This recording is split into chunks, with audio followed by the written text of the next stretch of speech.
Assalamualaikum. Hari ini kita akan belajar topik melibatkan operasi bergabung melibatkan wang. Okey, di sini cikgu akan menunjukkan bagaimana kita ingin melakukan operasi bergabung melibatkan wang. Okey, contoh yang cikgu beri kat sini adalah RM RM485.20 akan tambah dengan RM280 darab dengan RM40. Okey, bila kita sebut je operasi bergabung, mana di sini pelajar kena ingat soalan itu akan melibatkan melebihi dua operasi. Tak kisahlah operasi apa, yang pentingnya bila melebihi dua operasi, maka di situ dikatakan operasi bergabung. Maka untuk soalan ini tambah dengan darab. Jadi seperti mana yang pelajar telah belajar melibatkan operasi bergabung sebelum ni, walaupun bukan melibatkan wang, tapi pelajar sudah belajar, jadi caranya sama je. Kita dahulukan mana yang lebih besar. Okey, kalau di sini kita lihat tambah dengan darab lebih besar. Jadi bila darab lebih besar, pelajar akan lakukan darab dahulu. Maknanya RM280 akan darab dahulu dengan 40. Okey, jadi langkah pertama kita akan buat darab dulu. RM280 darab dengan RM40. Okey, darab pelajar boleh lakukan pelbagai cara, menggunakan jadual lattice boleh, bentuk lazim biasa boleh. Macam cikgu ni, cikgu buat bentuk lazim enjak ke belakang. Sebab ada sifar, kita boleh enjak ke belakang. Pelajar sudah belajar, cikgu dah ajar dah sebelum ni, jadi cikgu harap pelajar masih ingat lagi lah. Okey, sifar turun di bawah, sifar darab 4, sifar 8 darab 4, 32, 2 darab 4, 8, 8 tambah 3, 11.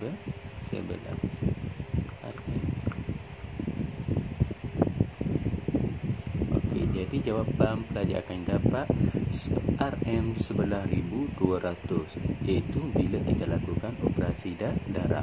Okey, selepas pelajar lakukan darab, pelajar akan lakukan pula operasi tambah. Maknanya jawapan 11,200 ni akan tambah dengan RM485.20. Okey, jadi pelajar buat kat sini RM11,200. Okey, sebab ada rumah sing, kita letakkan titik bulan, kita buat rumah sing, tambah RM485.20. Jadi pelajar pun tambah. Okey, sifar tambah 2, 2, sifar tambah 5, 5, sifar tambah 8, 8, 2 tambah 4, 6, 1 turun bawah, jadi RM.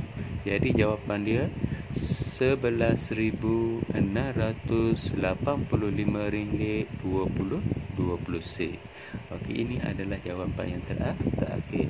Okey, beginilah cara kita ingin lakukan bila melibatkan operasi bergabung melibatkan wang. Kalau ikut sama je, operasi bergabung melibatkan nombor bulat yang belajar sebelum ni.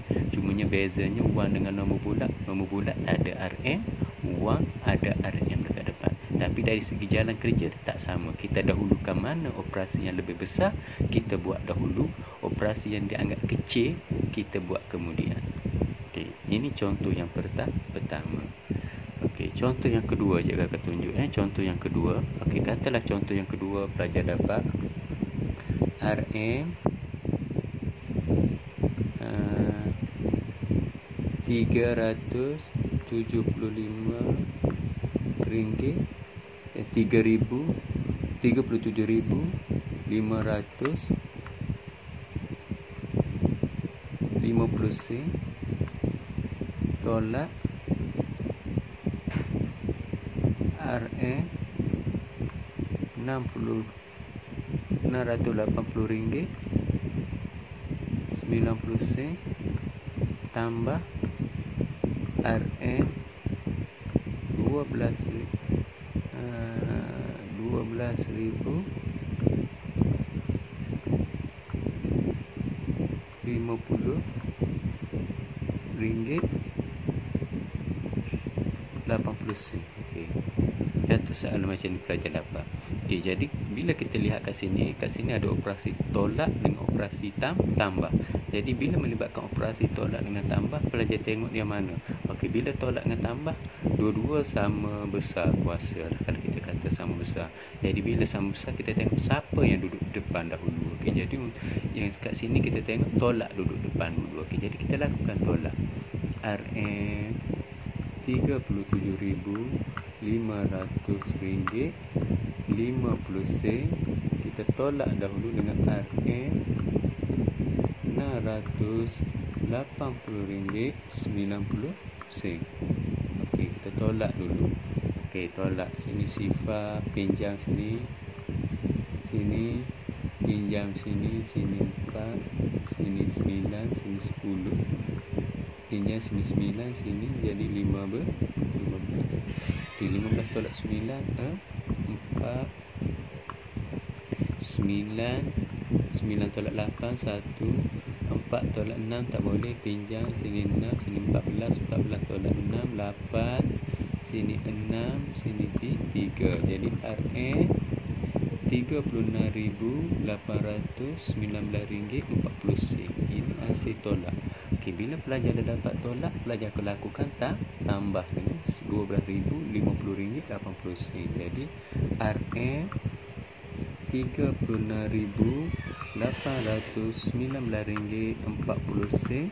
Pelajar akan tambah dengan RM RM12,050.80. Okey, pelajar akan tambah.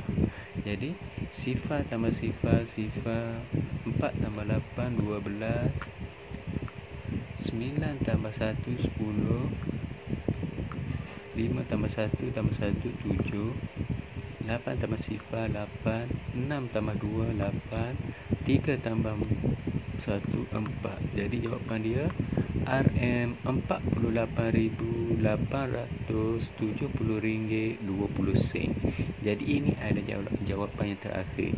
Jadi di sini kita lihat operasi bergabung, tolak dan tambah, kita lakukan mana yang duduk depan dulu.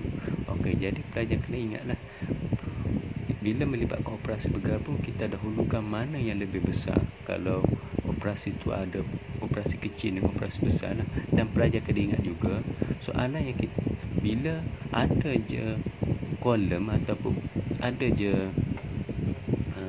kurungan, jadi pelajar kena dahulukan kurungan lah kalau soalan melibatkan kurungan. Sebab pelajar tahu dalam panel banyak besar sekali, kat sini adalah kurungan.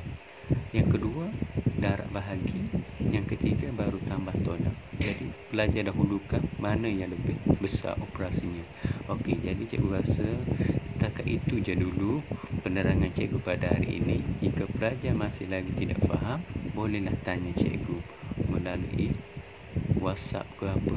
Okey, secara personal boleh mesej cikgu untuk tanya lebih detail jika pelajar tidak faham lagi. Jadi cikgu rasa setakat itu saja pengajaran cikgu pada hari ini. Jadi sekian, terima kasih.